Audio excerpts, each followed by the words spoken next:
Thank you. Good morning, everybody. Everybody hear me okay? Okay. Just before I get started with the talk, I just wanted to share a little story that came up yesterday. On Friday evening, many of us gathered over at Taylor Street and watched the film Kindness is Contagious as part of the Charter of Compassion, and had a really good discussion afterwards about social networks and the way kindness moves and connects, and how small the world really can be. And I got an email Saturday from a good friend of mine, Kitty Madden, who's in her 80s, works in the mountains of Nicaragua, originally from Michigan, but has been in Nicaragua for many, many years now. And she was making a trip back to the States for a meeting, and had arrived in Florida and was stuck in Tampa in a bus station. Her ride the connection was slow, hadn't come, so she was stuck there without a cell phone. And she said, so I found this really nice woman who helped me and helped me make a phone call. And then Marlene tells me, when she finds out that I come from Nicaragua, oh, I'm from a community in Grand Haven, Michigan, called C3, and we just have a new leader teacher who's from Nicaragua. And Kitty says, well, she's my best friend. and Kitty was here with me in August and was one of the major people helping me to discern next steps. And so, Marlene, if you're listening tonight, thank you for helping today, Kitty. So there's that connection of all people. That's who she connected to in Florida.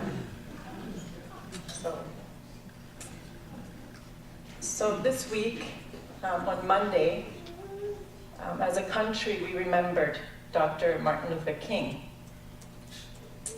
This week, when the people of Flint, Michigan also made headlines as they grapple with the impact of an economic austerity measure that filled their water and the bloodstreams of little children with lead.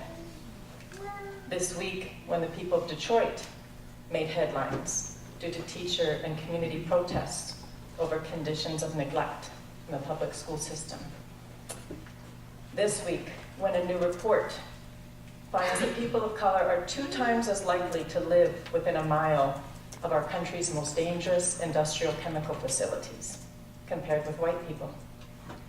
And where poor people are 1.5 more likely to live close to these hazardous chemical stockpiles.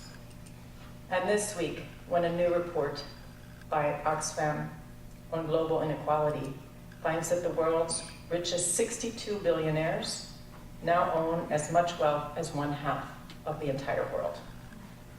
They say far from trickling down, income and wealth are being sucked upwards at an alarming rate.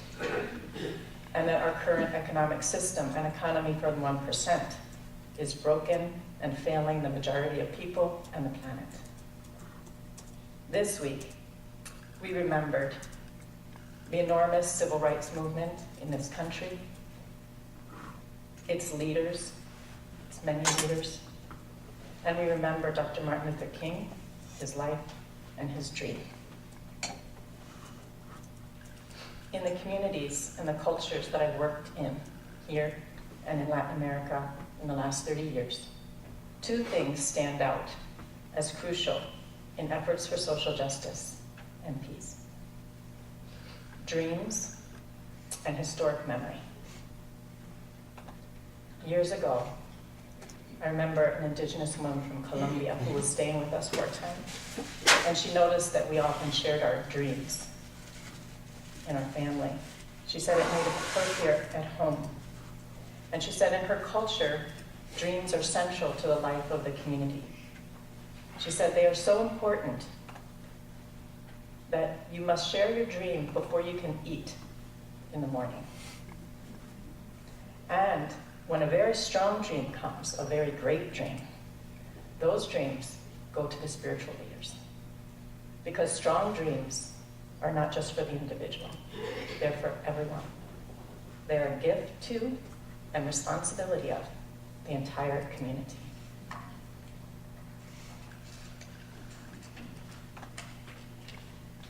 She said, strong dreams come at times of need. They provide guidance, vision, spiritual help.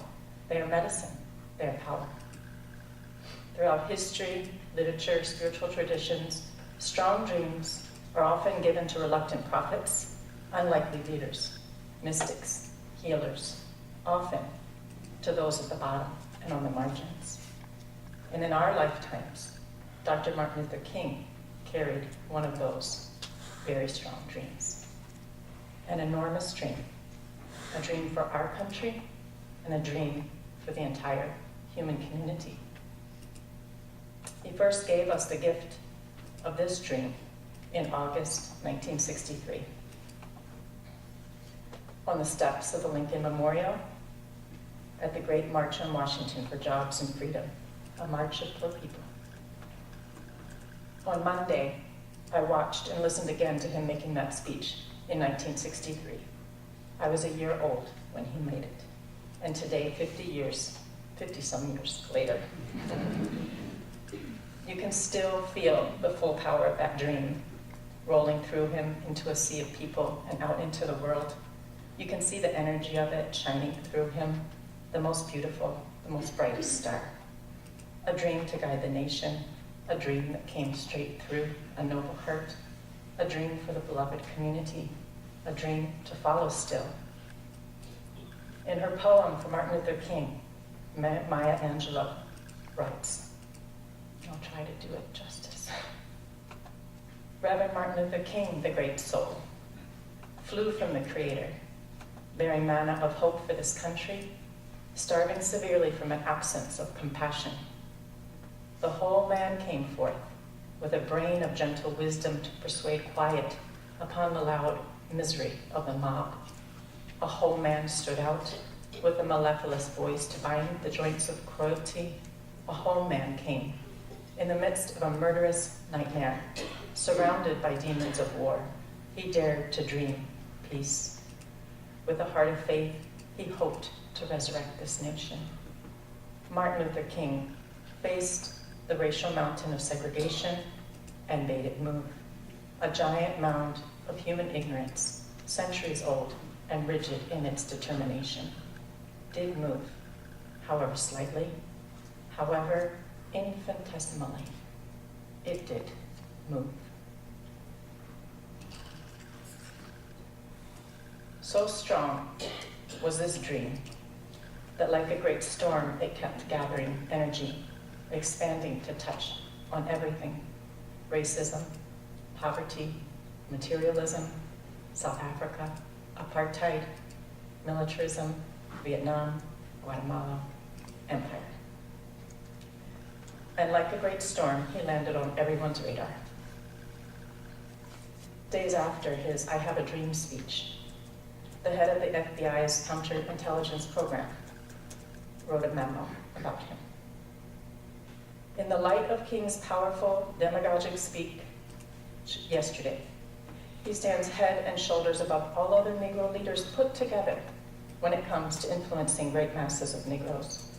We must mark him now, if we have not done so before, as the most dangerous Negro of the future in this nation from the standpoint of communism, the Negro, and national security. Alice Walker, in her tribute to Dr. Martin Luther King, writes, in 1960, my mother bought a television set. And one day, there appeared the face of Dr. Martin Luther King Jr. He was being handcuffed and shoved into a police truck. He had dared to claim his rights and had been arrested. He displayed no fear, but seemed calm and serene, unaware of his own extraordinary courage. His whole body, like his conscience, was at peace. I sometimes think it was literally the prayers of people like my mother and father, who had bowed down in the struggle for such a long time, that kept Dr. King alive for those years. For years, we went to bed praying for his life, and we woke up each morning asking if he was still alive. It's important to remember Dr. Martin Luther King, his dream, his gift of oratory, his commitment, his service, his contribution to nonviolence, his leadership. But it's also important that we remember that he was a marked man. Philosopher and theologian Dr. Cornel West writes, although much of America did not know the radical king, and too few know today, the FBI and the US government did. They called him the most dangerous man in America, and they knew he was a major threat to the establishment. There was surveillance, infiltration, death threats, attempts on his life, bombs.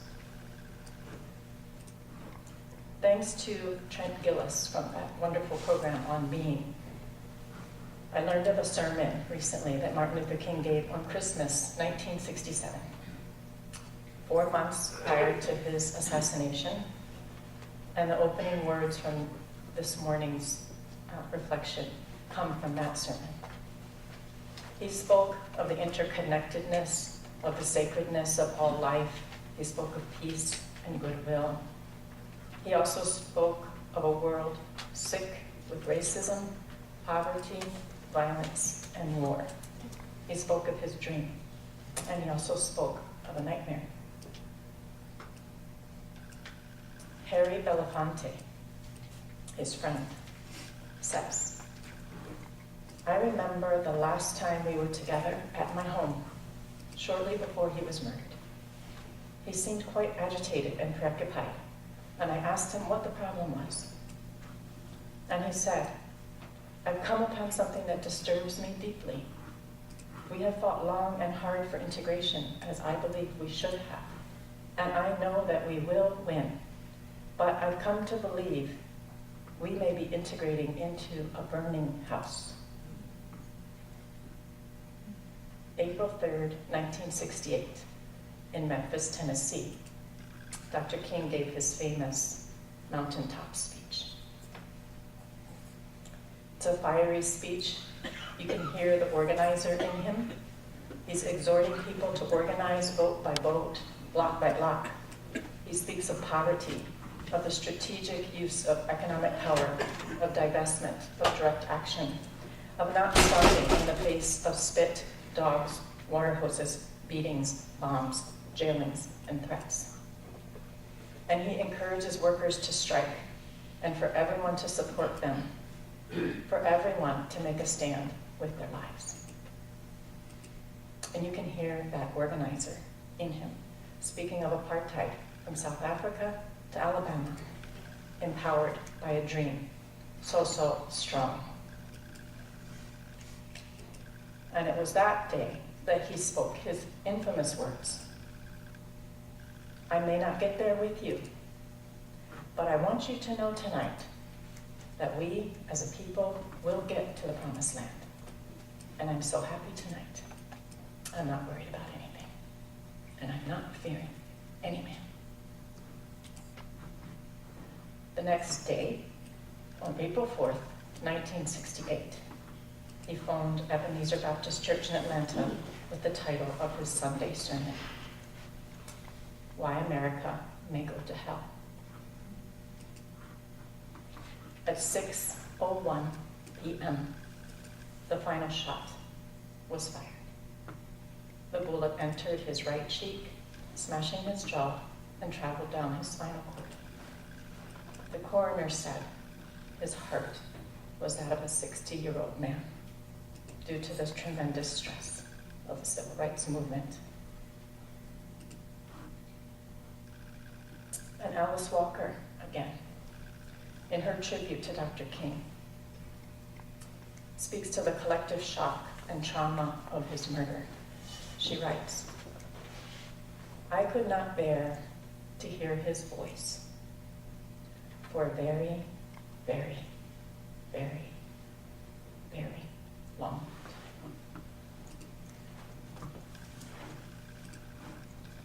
When I was in college in the early 1980s, I was working for American Friends Service Committee, the Quakers, the national organization, and their headquarters is in Philadelphia. I was in the international division, and there was a program with Afro-descendant communities from the northeast of Brazil, a place where millions of slaves were also brought from Africa to work in sugar plantations. And I also volunteered in Philadelphia at a housing project called Bartram's Village. And so it was my idea to set up a meeting between the women from Northeast Brazil and the women of Bartram's Village. So we arrived at the meeting, and the women of Bartram's Village, knowing of the extreme poverty in the northeast of Brazil, had taken up a collection of clothing and sheets. And they had also taken up a collection of money in the projects to send back to Brazil with their sisters. And the women from Brazil came in these bright orange t-shirts with fists upraised with shackles on them that had been broken, and in the middle was a quote by Dr. Martin Luther King. And the women from Brazil knew that Martin Luther King's Day was going to be made a holiday. I can't remember if it had been official yet or not, but it was in the works, and they were aware of this. And so they asked the women from Bartram's Village what they were going to do for Martin Luther King's national holiday. And the women from Bartram's Village got very quiet, and they looked down. And finally, someone said, "We see his spirit alive on your shirts. And it hurts. It hurts so much to remember." And bodies began to slowly sway on that little circle of metal chairs. And tears came. And those heavy sobs that break through when something has been held down for way too long. And the women of Brazil surrounded women of Bartram's Village and held them and grieved with them and whispered to them and sang to them. And the women from Brazil said that that was the most important meeting that they had in the United States of America. In Latin America, there's a long litany of very strong dreamers who've been deliberately targeted and killed. Detailed lists are made to mark them. And the intent of this killing is to disempower people and social movements that are carrying strong dreams for social change. Historic memory is the people's way to remember, because they know that the official story will not be the whole story. And historic memory is crucial to healing, to re-empowerment, and to keeping dreams alive. There's a tradition in Latin America in which the names of the strong dreamers are called out. For example, Oscar Romero, and the people will call back presente. They're saying, "You were present with us. We hold you. You live with us." So in December, when I was in Honduras, I was again reminded that everywhere we went, human rights organizations, churches, community radios, campesino organizations, shelters for street children, families of the disappeared, everywhere we went, there was a picture of Dr. Martin Luther King and his words. And people said, "Oh, he gives us strength." In these threadbare offices with so little to work with, they had him. And throughout Latin America, in the struggles of poor people, Martin Luther King is presente. And in 30 years of working for human rights and social change that has taken me from Nicaragua to Finland, from Switzerland to Chile, his presence and his dream are everywhere.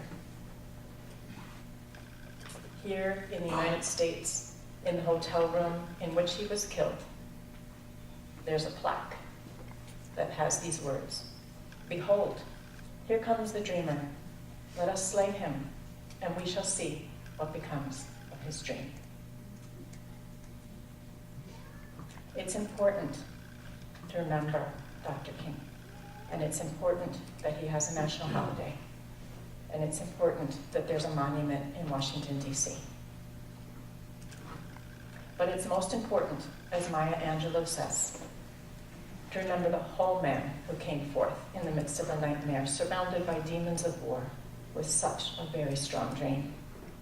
And it's most important to remember, as Dr. Cornell West teaches, the radical man, the marked man, the moral titan, with profound allegiance to his roots, the Black prophetic tradition, the Black freedom struggle, with a genuine commitment to the dignity of whites and people of all hues, for whom the modes of racist domination from barbaric slavery to bestial Jim Crow Sr. to cruel Jim Crow Jr. were never reducible to individual prejudice or personal bias, because empire, white supremacy, capitalism, patriarchy, and homophobia are linked in complex ways, for whom our struggles require systemic analysis and moral consistency. And it's most important to remember, as Tavis Smiley teaches, Dr. King during that last year of his life, when all the hell and all the hate is coming at him, Martin doesn't back down, he doesn't falter, he doesn't give in, he keeps speaking truth, and he makes a stand with his life. It's important to love this Martin Luther King the most. Strong dreams come at times of need. They provide guidance, vision, spiritual help. They are medicine, they are power. And in our lifetime, Dr. King gave us the gift of a very strong dream. An enormous dream, a dream for our nation, for the entire beloved human community, a dream to follow still. This dream belongs to us now, and so does the nightmare. They are both our responsibility. So let's remember the whole man, speak the truth about racism, poverty, climate change, militarism, and the interconnections. Do the analysis, organize, engage in compassionate service, seek relationships at the breaking points, steep ourselves in history, the whole history. Let's not falter. Let's make a stand with our lives. Let's show Dr. King that we can get to that mountaintop too and build the beloved community. Let's keep dreaming strong.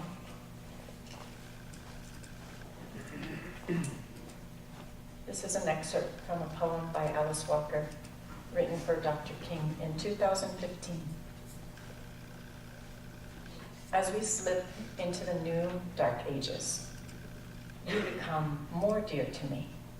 Your face, your smile, that carefully trimmed, never to turn gray hair. Still, we miss you, dreadfully. As we miss so many others who left us with this one desire, that no matter how deep the fall into obscurity and obscenity this new age portends, life might permit us to remain standing, if only on the inside, smiling and laughing with you, among the solemn army who went out into the darkness all those years ago, always singing to examine the path and find the light. So this week, when we remember Martin Luther King and Malcolm and the many, many other leaders of that enormous movement, as we remember that entire solemn army who went out all those years ago, we can say thank you to all of them for their gift, for their lives, for this dream. And we can say, we hold you presente.